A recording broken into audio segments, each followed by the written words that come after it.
Welcome to the Underground Safety Rebel Pirate broadcast, where it's about two men stand alone against a world that's against safety, where the average worker cares not about his safety, and his boss cares more about production than everyone's safety. Two men. Keep going. I'm on board. I just couldn't hold it together.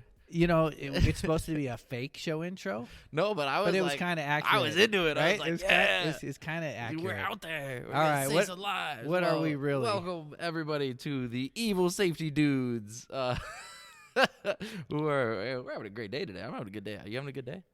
Yeah, man. Excellent. So we are the Evil Safety Dudes. We got our podcast going about how not to die at work. All things OSHA related. We're broadcasting right now from IBC's training center in our podcast fort. Is that what we decided to name this? All right. By the way, everyone, he's never called it a fort before, so that was awesome. Well, what do you call it? I don't know. I've never called Tent? it anything. Yeah, I've just been like, all right, this is our little tent fort. I'm actually calling it a fort from now on. Most of our listening audience is from Sioux City, so next time you're here getting some training from us, ask to see the podcast fort. And see the podcast fort. It's awesome. Dude, we need to we won't describe it right now because people will think less of us, but it's pretty cool. It's like as long as we tell them that it's cool, yeah. Childhood fort dreams. This is a pretty legit fort. It's when you're talking fort, I've never made a fort this cool when I was a kid. Yeah. I had to get 40 years old to be able to make a fort this That's good. right. And I'm actually so much more on board with calling it a fort. If somebody would have been like, "Hey, AJ, can I see your studio?" I'd be like, "Oh man, this is a really rinky-dink studio." And my mom can't come in here and yell at me for making a mess. Well, not if she doesn't know the password. Yeah, which we change every day. All right. Anyway, so welcome. I'd like to introduce my co-host, Mr. AJ Hanscom. What he is today is this guy. He is a risk manager for a local independent insurance agency called IBC. This guy. All right. Well, thank you, Aaron. Thank you for the intro. And Aaron Iacino here in the fort with me today is also a risk manager at a local independent insurance agency called IBC. And we are going to be doing a little show for you today, talking about safety goals and discussing safety incentive programs. What does IBC stand for, sir? IBICA. IBICA. If you say it real fast, that's what it stands for. It is Innovative Business Consultants and Innovative Benefit Consultants. Well, yeah, we got consult it all, man. on everything. For sure. Yeah, anything business related. So, all right, check this out. Now, safety goals, safety incentive programs, it's the time of year where companies big enough to actually have a safety person. Hey, if I had two people and one of us was the safety guy, you better believe I would create a safety incentive program. 100%. But this time of year, these safety folks are going, oh, great, it's a new year. What are we going to come up with goals for this year, our safety goals? Yeah, how on earth are we going to get these people to try to want to be safe? How do you make your employees want to be safe? Let's get into all of that. First of all, what's new with you? Anything since the last podcast? Yes. So, I have decided to do horrible things. Pilates? That was quick. No, cardio. Okay, I was close. I'm upping my cardio. It's bad. So, like, I hit the gym at least 6 days a week. I always take Sunday off. I'm in the gym 6 days a week. Sometimes I'm in there for 2 days. I do a little half-hour lunch workout and say my big workout for after work. I'm one of those, nighttime people for my workouts. But something I've always kind of neglected is my cardio. I do some cardio. I'll do, like, a mile before as a warm-up, which is 8 minutes. And then I'll do my workout, and then maybe at the end of my workout, I'll do, like, another mile, sometimes a mile and a half. That's crazy. Like, 8 15 minutes. So really, really good for you, though. Yeah, but my cardio for the whole thing is only like 20 minutes for a whole day. That was my cardio, 20 minutes. Yeah, but running 2 miles a day is awesome. But I'm making a better goal to try to up that to like a half an hour. So just do it more so intense. We'll see. Yeah, maybe do a little more intense cardio. Run a 5-minute mile. No. I got the same update since we're talking about working out. You didn't even. I was going to ask you, Aaron. Hey, Aaron. You got any updates for me? Why, yes, I do, sir. I thought about it as you were talking. I'm back on the wagon. Yeah? I'm old, and I'm getting too many injuries. You smoking again, huh? No. I'm back on the wagon as far as working out, lifting weights. Okay, awesome. Good. Yeah, these young fighters, they're fast, and they hit hard, and they kick hard, and their cardio's good, and I'm getting injured. Am I allowed to ask why you've had a limp?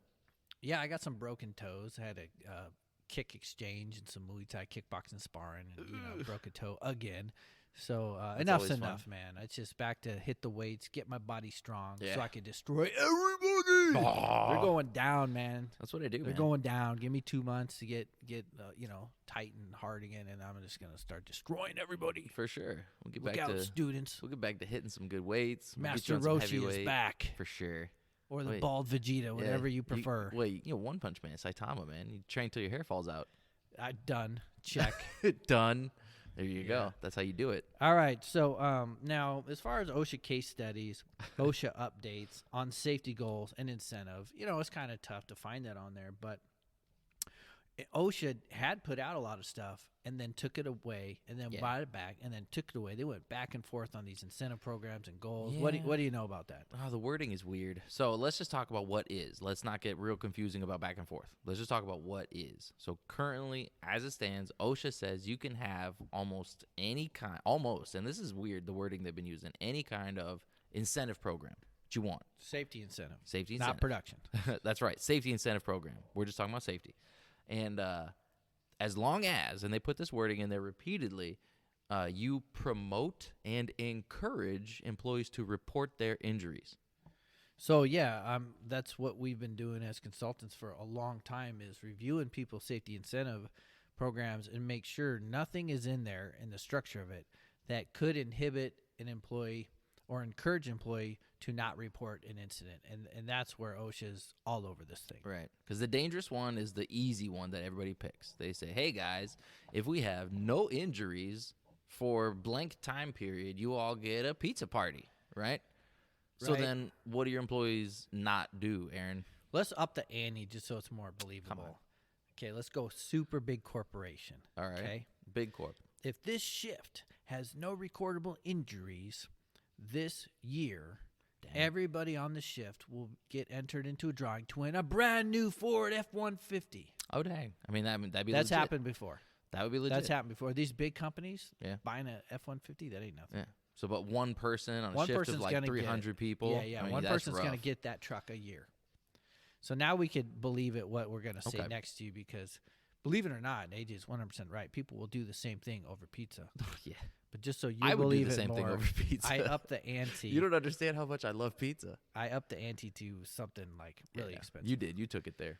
So then AJ and I are working on this line together, or we're working on the construction yard together, and boom, I just bust my ankle, man. It pop, crack. I'm writhing in pain. Right. And You what hit the does floor. evil AJ, my coworker, do to me? What does he Aaron? say? Aaron, you better shut up. Aaron, you better not say nothing to nobody. Like if you report this injury, like that's it. We're not friends. Like, I'm done with you. Everybody in the shift is gonna hate you. Yeah, that's it. That's nothing. You better not say anything to anybody. And peer pressure works, and he's being that crazy because he wants to win that truck. Oh, for sure, man. Don't you take away my chance of winning that truck. So he realizes if I report my injury, it's going to be recordable because it's a bad injury.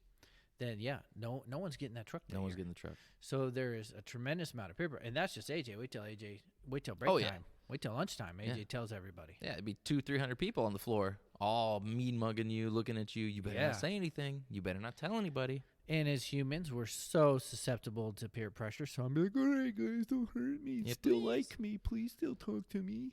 It's rough, man. And then I'm going to not report it, Right. and then everything's good, except for me. Except for you. Yeah, you're screwed.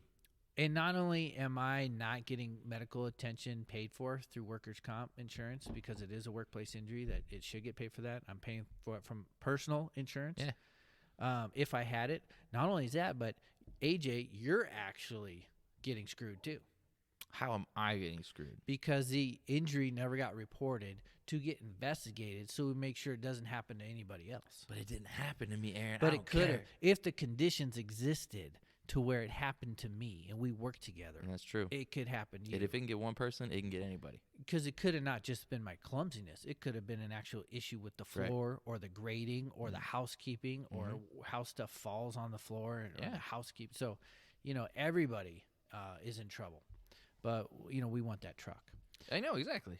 I want that shot at that truck. I'm not going to let you take that away for getting hurt at work, you big dummy. Yeah. So OSHA's all over that, man. And, Oh, yeah. And if they were to think that a company had an incentive program that was encouraging people not to report it, they would be all over that. Oh, yeah. Heartbeat. Now, I remember that this really got fired up again over post-accident drug tests. Do you remember that? Do you remember what that was about? I do. Well, we were kind of discussing it a little bit actually before the podcast. We were cheating, but Cheater. I needed my memory jogged on it because that was a big one though. You couldn't just drug test just because. And you always could. I mean, always did. Let me You say it did. that way. Post-accident drug test has been a standard in the construction and manufacturing industries forever. Right. And I've read so many policies, and you guys have all heard the policies and had to enforce them. They go something like this. If an incident resulted in employee injury or property damage up to $500, Right. then a drug test is mandatory. And that's kind of the loose one. The stringent Mm-hmm. one is all incidents or accidents, you get drug tested. Yep. Just blanket statement. It doesn't Right. care if no one got really hurt or if there's no real property damage. If there was an incident, boom, drug test. Okay. So what do you think? Why did OSHA have a problem with those policies? Why did they have just with people getting drug tested just because anything happened? Yeah. Well, because then, of course, people aren't going to report Why not? anything because they don't want to get drug tested. Why not? They don't want to get drug tested. Why would you not want to get drug tested? Maybe because you're on drugs. Nobody does drugs. Nobody smokes If weed. you can see how serious he is right now, nobody does drugs. Nobody smokes weed. Nobody, or at least doesn't go to work, right? Never. No one's No. ever come to work still intoxicated from drinking Right. the night Or before. drinking at work. That's never happened. Right. We've never worked a case where someone was intoxicated. So, Aaron, are you We're trying being- to tell me? We're being sarcastic, by the way. Aaron, are you trying to tell me that if my requirement is that all incidents are drug tested and investigated, that my employees are less likely to tell me about an incident because 100%. then they will be drug tested and 100%. investigated? And it's beyond injuries. It's everything. It's incidents, man. If I'm just kind of out of it, like I'm in a daze, right? I'm Mhm. kind of, I'm foggy and groggy from, being really stoned the night before. And I'm at work and I'm spacing off and, man, I cause a little fire. Okay? I just caused a little fire. I've seen it, man. I've seen it. I've seen people cause fires in trash cans, on welding tables, put a box on a welding Do table. you remember that day we were teaching in a middle school? Yeah. And you went to Yeah, use I the s- restroom, and I stopped a fire. there was it was a high fire? school. Oh, we were in a high school. And not only that, I was doing a safety audit, doing a walkthrough, and I found a fire. Oh my gosh, On that a was the welding best one though. table. Is you come back and you're like, bathroom was on fire. Well, this owner of the company who hires me to do a mock OSHA, Okay. I'm walking around with him, and he's like, "All right, so what do you think? You see anything of note, anything hazard?" And I'm like, "There's a fire over there." Yeah. That's kind of like high on the list of hazards. Okay. All right. So, So now anyways, I'm more on board so with you someone's- using that as he causes a small Well, fire. yeah, I'm not exaggerating. So somebody caused a fire. Okay. They realize it. They smell the smoke. They see the flames. They go, "Oh snap! My dumb self just caused a fire." Fire. So they go and grab the fire extinguisher, and they put it out. They hang the fire extinguisher up. Do you think they're going to report that? Oh heck no! Why would they tell on themselves? Because it's an incident, might require a drug test. It's going to come back dirty for THC, and That's going to be it. That could be termination.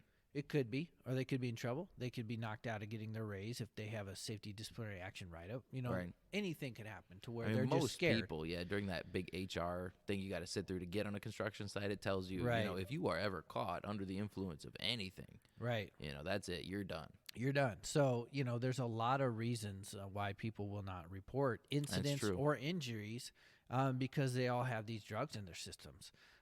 So really, it does. It works for both. You can't incentivize it so that people don't report and so that everybody is punished for one person getting hurt, and you can't get a drug policy written so that nobody wants to report. Yeah, all those would encourage underreporting. So Right. when that thing came out a couple years ago, I was helping a lot of companies rewrite their policies. And it Okay. was an easy fix. We didn't take out post-accident drug testing. We just changed the wording. We just had It to wasn't make it. mandatory. Okay. It said something like this. Let me use my policy voice. Ready? Ooh, I'm ready. If intoxication. No, that one's stupid. Okay. Let me try a different one. If intoxication. If intoxication.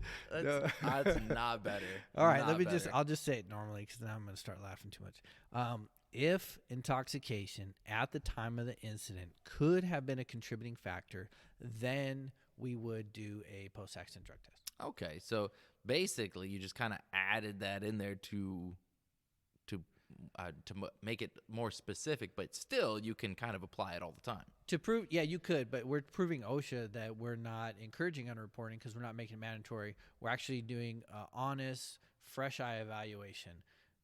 Could intoxication have been a contributing factor in that? Okay. If it could, then we're within our rights to do a post-action drug test. Right. But there are incidences that intoxication, there's no way that could have been a contributing factor, and then it's stupid to do it. Okay, so for example, everybody remember, and of course I say that because I just assume everybody knows everything about our town, and this was actually a little known one, but there was a person who drove through the barricades and crashed into a construction site. And 2 of the employees on that construction site actually got injured. Really? Yeah, by I don't this. remember that one. What? All right, well, yeah, we'll have to review that because that was somebody you know. Anyways, these people got injured. This car through the barricades, crashed into the construction site. The employees got injured, and it wouldn't have mattered if they were intoxicated or not. This person blew through the barricades and crashed into them. I see where you're going. Yeah. And I would definitely buy that if, upon investigation, I realized their vantage point couldn't have seen the car coming. Well, yeah, it was just a total, complete surprise. Yeah, because then there's no way them being groggy or intoxicated or whatever. Oh, so you're saying, like, even though it wasn't completely their fault, like, at all, they got hit by a car, Aaron's going to be like, yeah, but if they were facing it, like, they could have just moved out of the way. No, for 100%. If I'm facing this and this car is barreling at me for 5 minutes and I'm just minutes. like, it's going through all these cones and I'm staring at it going, oh. Right. You know, I'm just not in reality because I'm lit or whatever. I'm on some type of sedative. Right. I'm abusing downers, whatever, and the car still hits me. See, that just makes me feel like kind of stupid about myself because, like, I know when I'm like either working in my yard or working on a project or something, I got music up, I'm singing along, and I'm zoned out. You know, I could have somebody walk right up to me and be like, "Hey, AJ, what are you working on?" And I'm still over there, digging the hole or doing whatever I'm doing. I have no idea what's going on around me. I'm just working. And that's fair.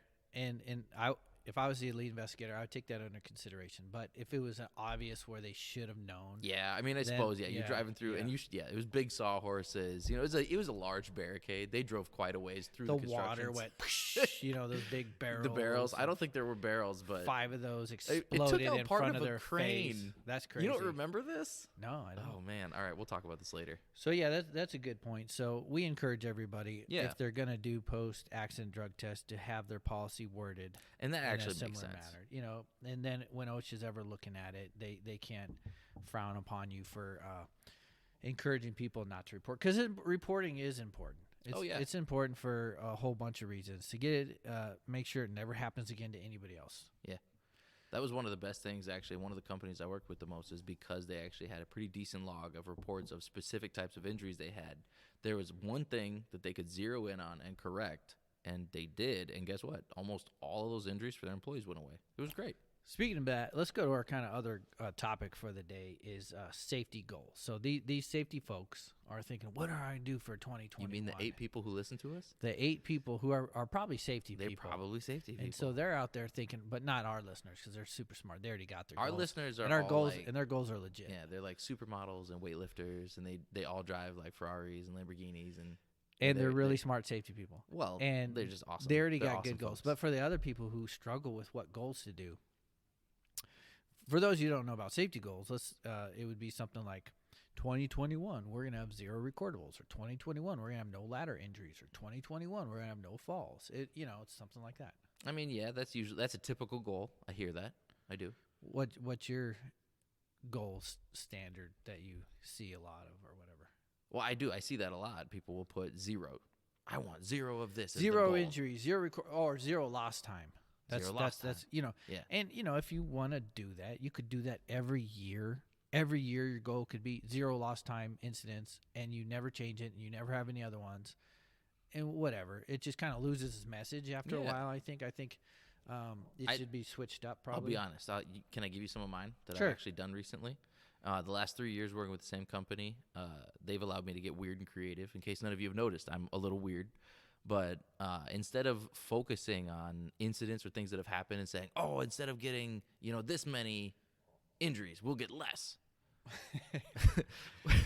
We have changed it to training goals. Every year we pick a new topic and we set that topic as a training goal. Everybody in the company will get boom lift, scissor lift certified. That's Everybody nice. in the Yeah, that's company is cool. going to go through first aid. You know, everybody in the company is going to get this, and then Get we an kind of OSHA have 10. this. Yeah. And so we'll set these training goals so that like every year the focus is on a new thing and it's safety related and it's a goal that we can work toward. Whereas when you're like, you know, the new goal is nobody gets hurt, and then all of a sudden, Ever. yeah, the first guy gets hurt. Everybody in the company's like arms are in the air, and you're like, oh come on, you know, and Yeah. everybody's like yelling at that one guy. He's like, oh, I'm sorry, they dropped a truck on me. You know, it's I like those training goals. yeah, I like training goals. I like them a lot. Traditionally, if you wanted a more specific injury, how would you even come up with that?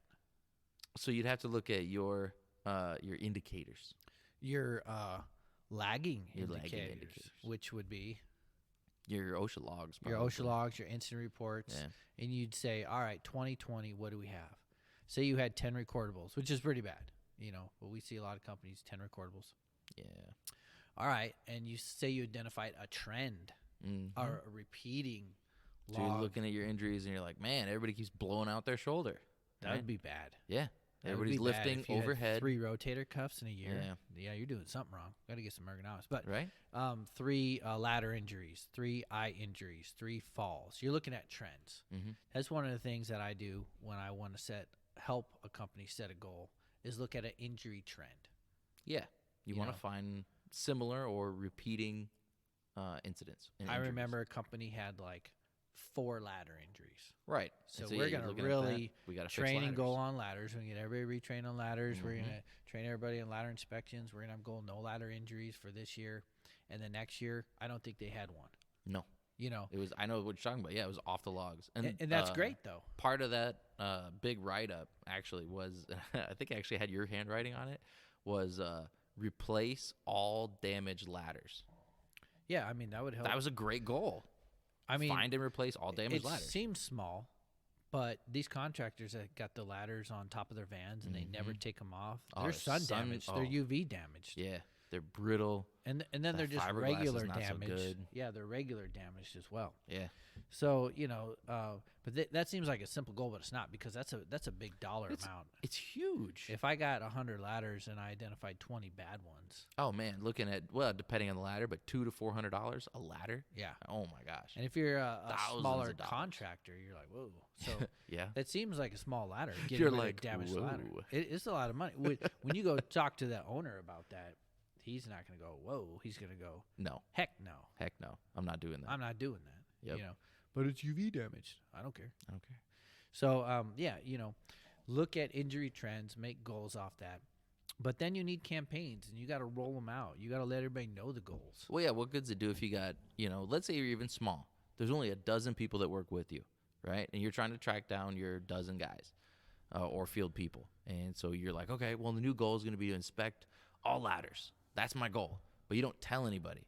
Right. How on earth are you going to track down and inspect all ladders? Yeah, we're going to do ladder training for them once a year, and we're going to tell them, inspect the ladder before you use it. But, you know, when you're doing a goal, you need a campaign. Yeah. When somebody runs for office, they have yard signs, they got commercials, they got billboards, they're trying to get press, right? Yeah. So when we do a safety campaign, we should do all the same things, Yes. just not like billboard level. You know, I mean, like, I don't know, man. like posters. I would drive downtown and see like just your smiling face, and it would just say IBC safety campaign. AJ, stop calling me. You know, And I'd be so motivated. I'd be like, man, I'm not calling Aaron today. it would get the point across, but like posters in the break room. Okay. Posters are cheap to make. I made posters really cheap before. Yeah, I've done the artwork myself. Now, granted, they weren't going to win any awards on graphic design, I'm judging you. but I've done the designs myself, even in Word. I've sent it over to the FedEx Kinko place, have them printed out on a 2x3 card stock, and it didn't break the bank. No, Of course, you could order posters too. Yeah. That if they are on the same goal. but you it know. does. It conveys But you a could message custom really make well. your poster with your own photos and your own language, because I've seen really terrible ones too. The most terrible self-made safety goal posters that didn't have a clear message, terrible graphics. So, you want to be very clear and concise. Inspect your ladders. Have a guy looking at a busted ladder, like scratching his head or something. See, and I'm just sitting here like, what would a bad one look like? And in my mind, I just pictured like a picture of a ladder, but you can't really tell it's a ladder, and then just the big red letters that just says no. Yeah. No, I saw So one. they're It like, was wait, like does that on mean, like, forklifts, no but it was like a ladders? kid driving a forklift. But there's like nothing to explain It was what's a happening. child. It was a child driving a forklift, not like a real life. It was like an image, Okay. like an illustration. Okay. And it's like, what are you trying to tell me? Don't let kids drive forklifts? No problem. We're a plant. Sure. There's no kids We're around not, here. not hiring but- children. Easy peasy. So, but again, Campaign accomplished. back to the campaign. It's got to stay in front of them. Stay in front Yep. of them. What I've been told and what I've seen in my experience is the only rules people are going to follow is the rules that you keep in front of them. I mean, that you- makes sense. You constantly remind them of. The only rules that they're going to do is the ones that you stay on them about. Okay. All the other 1,000 rules, they're not going to do when you're not there to watch them. Sure. So, posters, newsletters, reminders, toolbox talks. As the safety guy doing walkthroughs, inspections, bringing it up, focusing on that. Mm-hmm. Like OSHA has national emphasis programs Mm-hmm. where they focus on certain things: lockout, tagout, hearing conservation, forklifts, whatever, chemical safety. Those goals kind of are like our individual company's national emphasis program, Mhm. our company's safety goals, Mhm. and we need to stay on top of it. We can't forget about it 3 months into the year. Right. Because you can actually change and reduce those injuries if you launch a successful campaign. I agree. We've done it. Yeah. But yeah, I also agree with how you're pointing it out. Make it a goal that you can work on, that you can constantly tell people, that isn't just, hey guys, don't get hurt. Be careful. Yeah.